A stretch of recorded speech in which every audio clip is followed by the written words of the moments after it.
I'm going to now answer some questions that people put forth to me on multiple social media platforms, because that's what I'm all about, is the social media.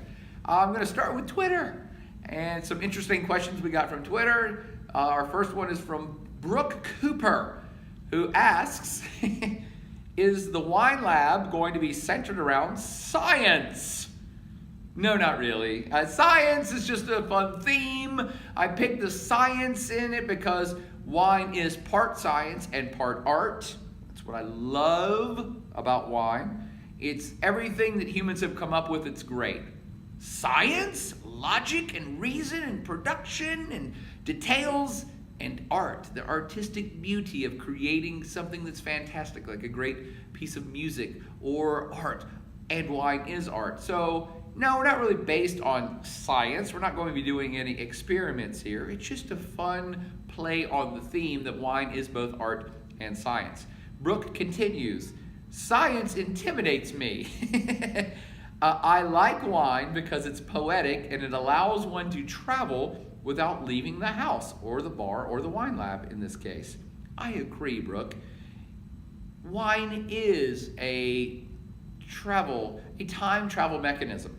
Every bottle of wine you've ever had was made a year or 2 or 10 or 20 years before the time you're drinking it. So in essence, every time you drink wine, you're time traveling back to when it was actually produced.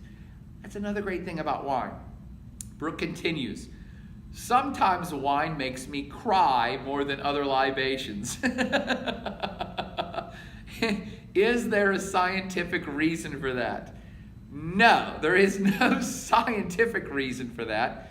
Well, I take that back. It could be that wine is slightly higher in alcohol, and if one is prone to depression or having a bad day or having a bad lot in life, if you drink too much, then some of that badness will come out and perhaps make you cry. That's perhaps the science of it.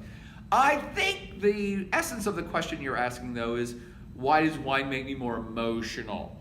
Because beer just kind of makes you happy, and liquor just kind of makes you happy right up to the point that you start getting angry and fight people. Wine is the beverage in between, the beverage of moderation.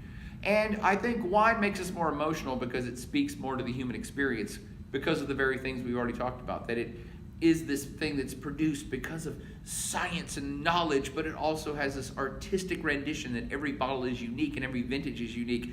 And wine is complex, so it speaks to the depths of the complexity of the human soul. So to me, that's why wine is a more emotional beverage than the other ones. Now, I take it back. The other ones are emotional, but more extreme emotions, where wine makes you think and contemplate things more deeply.